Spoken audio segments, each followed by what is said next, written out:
دیکھیے، میں نے اس بار اس بات پہ بہت سے لوگوں سے بات کی ہے کہ سب سے بڑا افیکٹ یہ ہو رہا ہے کہ سرکار کا کام ہے عوام کی خدمت کرنا، اور ایک نقشہ عوام کے سامنے ہو تاکہ لوگوں کو یہ پتہ رہے، جن لوگوں نے ووٹ دیا ہے، کہ ہماری سرکار کس طرف جا رہی ہے۔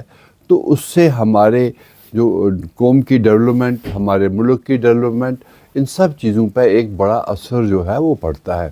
تو ابھی یہ جو پریزنٹلی جو یہ گورنمنٹ جو ہمارے جموں کشمیر میں نیشنل کانفرنس، جس نے ایک اکثریت سے یہاں اپنی گورنمنٹ بنائی ہے، پر اس میں جو وعدے انہوں نے کیے تھے، وہ وعدے اس طرح کے تھے، ایک قسم کا کہ ایک ٹیمپٹیشن دی لوگوں کو تاکہ لوگ انہیں ووٹ دے دیں۔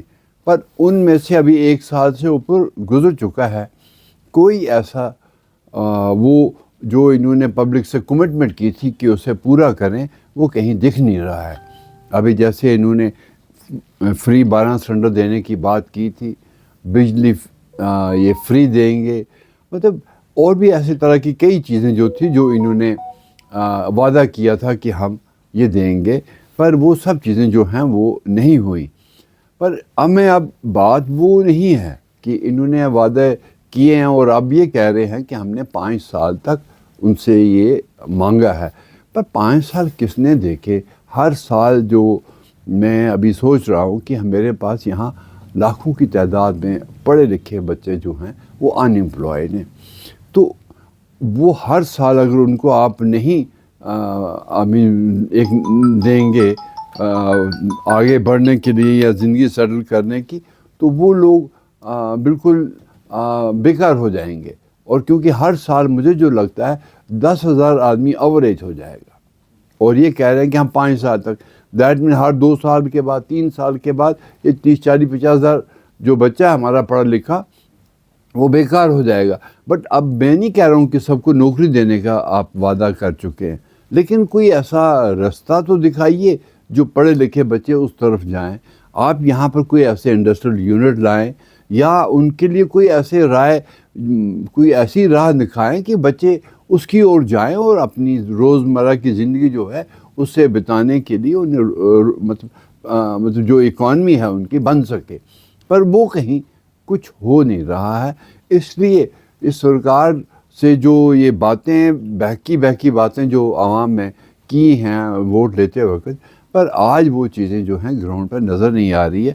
میں نہیں کہوں گا کہ اس میں اکیلے ان کے لیڈر ذمہ وار ہیں، پر جو ان کے ساتھی ہیں، باقی لوگ جو کئی ڈسٹرکٹ سے جیت گئے ہیں، بٹ میں نے دیکھا کہ بہت سے ایم ایل اے ناراض چل رہے ہیں سرکار سے کہ بھئی ان کو بھی پبلک کو جواب دینا ہے، گراؤنڈ پہ جواب دینا ہے کہ بھئی آخر سرکار کو ووٹ دیا ہے بنانے کے لیے، تو ان کے لیے کیا کیا؟ تو مجھے نہیں لگ رہا ہے کچھ ایسا ابھی گراؤنڈ پہ دکھ رہا ہے۔ حالانکہ ان کے ساتھ کچھ اچھے پڑھے لکھے ریٹائرڈ آفیسرس ہیں، ان کے ساتھ کچھ اچھے جو لوگ پڑھے لکھے بھی ہیں، یہ مشورہ لیں اور کوئی راستہ نکالیں تاکہ جو نوجوان ہے یہاں ان امپلائڈ، اس کو کوئی ایک راستہ دکھے زندگی سیٹل کرنے کا۔ ورنہ جب ڈپریشن پیدا ہو جائے گا ان بچوں میں، تو پھر وہ لوگ اسی طرح کے رنگ پکڑ لیتے ہیں جو پچھلے 25-30 سال ہم نے دیکھا ہے۔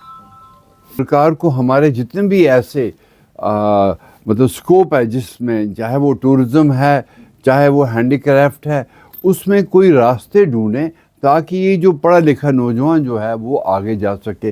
مجھے لگتا ہے کہ ہمارے ایجوکیشن سیکٹر میں بھی بہت سی پوسٹیں ابھی ویکنٹ ہیں۔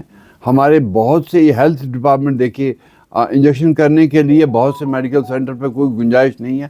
آپ سرکار میں بھی ان بچوں کو ایڈجسٹ کرنے کے لیے راستے ڈھونڈیے، اور پرائیویٹ سیکٹر میں بھی جہاں یہ لوگ کچھ ایسا کام کر سکیں، سیٹل ہو سکے۔ آپ وہ بات مت کریے کہ ان کو انگیج کریں گے، جیسے بہت پہلے لوگوں نے یہاں کچھ انڈسٹریل یونٹ لگوائے، وہی چیز جو یہاں بنائیں گے وہ چیز باہر سے سستی یہاں پہنچتی ہے، تو یہاں بنانے کا اس کو کیا سکوپ ہے؟ آپ اس چیز پہ ایک ریئل سینس میں ایک اچھا سا ایک ایویلویٹ کیجئے کہ بھئی کون سی چیز جو ہے یہاں انڈسٹریل سائڈ میں لے سکتے ہیں۔ ہمارا ٹورزم سیکٹر ہے، اسی کو بڑھاوا دیجئے، اس پہ کام کیجئے۔ ٹورزم سیکٹر میں آپ بہت سے ایسے جگہ ہیں ہمارے ٹورسٹ پلیسز، وہاں پہ چھوٹے چھوٹے ایسے ولیج بنائیے, ٹورسٹ ولیجز, ان میں یہ پڑھے لکھے لوگ جو ہیں لگ جائیں, کیونکہ کئی بار ٹورسٹ اتنا آتا ہے یہاں پر رہنے کی جگہ نہیں ہوتی. تو آپ اس طرح کا ایک سروے کروائیے. اور باقی اس طرح سے فشری سیکٹر میں ہیں, آپ اس میں لگائیے. وہ ہماری لوکل یا ہماری فروٹ بیسڈ انڈسٹری ہے, ہم اس میں بھی آگے جا سکتے ہیں, اس میں بھی نئے بچوں کو جوڑ سکتے ہیں. اور بہت سے ایسے وسیلے ہیں جس سے ہم اپنے بچوں کو ایک راحت دے سکتے ہیں اس جو وہ لوگ ان امپلائمنٹ میں جوجھ رہے ہیں. اور بچے ہمارے ایک کلاس ہیں جن کی مطلب ہم پورے دیش بھر کے پورے ملک میں ان کا مقابلہ کریں, وہ کئی گنا ان سے آگے ہے. ان کی سوچ ہمارے ہر فیلڈ میں ہمارے بچے, چاہے وہ سپورٹس, آپ دیکھیے کتنے بچے ہماری نیشنل ٹیموں میں چلے گئے ہیں ابھی, کتنی کیپیسٹی ہے ہمارے لڑکوں میں, ہماری لڑکیوں میں. پر ان کو اگر آپ راستہ نہیں دیں گے وہ بھٹک جائیں گے. جو آپ کہہ رہے ہیں کہ صاحب یہاں پہ جو بچے ہمارے باہر جا رہے ہیں کام کرنے کے لیے, اس وقت دیش بھر میں ایک ایسا ماحول بنا ہے کہ کچھ لوگوں نے کشمیریوں کو بہت بدنام کیا ہے. اور بچے جب کہیں بھی باہر جاتے ہیں تو وہاں پر ایک سازش کے تحت ان بچوں کی پٹائی ہوتی ہے, ان بچوں ان کے ساتھ زیادتی کی جاتی ہے. آپ اس سلسلے میں ریسنٹلی گورنمنٹ نے دیکھا, سینٹرل گورنمنٹ نے, ہوم منسٹر نے بہت سی اسٹیٹ سے کہا ہے کہ صاحب ایسا ہم برداشت نہیں کریں گے. بٹ یہ گراؤنڈ پہ بات جانی چاہیے, یہ پولیٹیکل خالی ایڈجسٹمنٹ کرنے کی بات نہیں ہے, یہ گراؤنڈ پہ جانا چاہیے. جو بھی ان کے ساتھ کوئی ایسی حرکت کرے گا اس کو سخت سے سخت سزا دی جائے. ریزرویشن پہ میں بڑا کلیئر ہوں, میں بھی 50 سال زندگی کے یہاں گراؤنڈ پہ بتا چکا ہوں. میں پہلے بھی کہا ہے کہ ریزرویشن ون ٹائم ملنی چاہیے. کوئی بھی ریزرو کلاس ہے, جیسے شیڈول کاسٹ ہے, شیڈول ٹرائب ہے, ان کو آپ ایڈمیشن ایجوکیشن میں ایک بار ان کو موقع دیجیے. نہیں تو ایجوکیشن میں نہیں لیں گے, آپ ان کو جاب میں ایک بار دیجیے. لیکن ایک ذات خالی ایجوکیشن میں بھی ریزرویشن لے گی, جاب میں بھی لے گی, پروموشن میں بھی لے گی, یہ کوئی ایک جس کو ہم کہیں آپ کسی کے ساتھ جسٹس نہیں کر رہے ہیں. تو یہ ریزرویشن جو ہے, ایک تو آپ پاپولیشن کے حساب سے اس کو پورا کوٹا دینا چاہیے.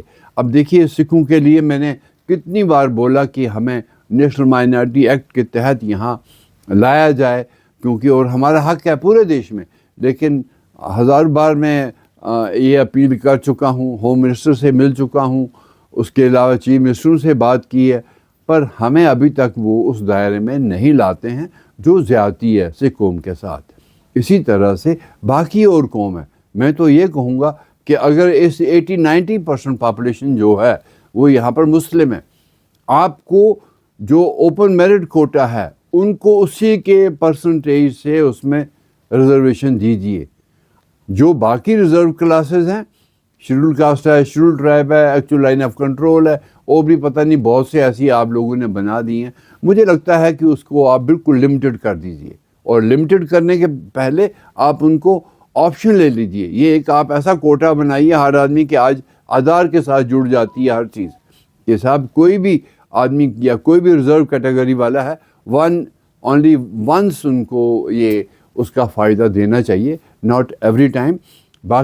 باقی جو قومیں ہیں یہاں پر مائنارٹیز ہیں, ان کو بھی اسی حساب سے اپنا جاب کا پیکیج جو ہے وہ دینا چاہیے. پچھلے کئی دنوں سے ہم نے دیکھا ہے کئی مائنارٹیز کے لوگ سارے کا سارا کوٹا لے جاتے ہیں, پورا ہی سارا, اور باقیوں کے لیے کچھ نہیں رہتا. تو ایسا نہیں ہونا چاہیے. سب کے ساتھ جسٹس ہونی چاہیے, ہر قوم کے ساتھ جسٹس ہونی چاہیے. اور ریزرویشن کو یہ پالیسی جو انہوں نے مطلب کیبنٹ جو سب کمیٹی نے بنا کے ان کو دی ہے, میں تو اس کے خلاف ہوں, کیونکہ یہ کوئی ایسا ان کا کرائیٹیریا نہیں تھا اس کی ریزرویشن پالیسی بنانے کا. کون سی ایکسپرٹیز تھی ان لوگوں کے پاس؟ وہ تو سوائے منسٹر یا ایم ایل اے رہے ہیں. ہاؤ کین دے جسٹیفائی کہ صاحب وہ کس کو ریزرویشن کس دائرے کے تحت دیں گے؟ اس میں ٹیکنیکل لوگ لائیے اور پراپر ایک فورم سے ایک ریزرویشن پالیسی لائیے, تاکہ ہر آدمی کو اس کا فائدہ ملے, اور تب جا کے یہاں ایک جسٹس ہوگی.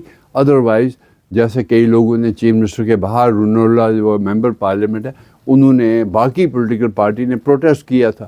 آج تو یہ ایک پروٹیسٹ کر رہے ہیں, شاید کل بہت بڑا پروٹیسٹ ہو جائے گا, کیونکہ لوگ بہت جلے ہوئے ہیں ان سارے ماحول سے.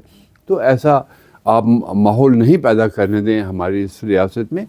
ایک صحیح طریقے سے اس پالیسی کو لے آئیں اور اس کو امپلیمنٹ کریں.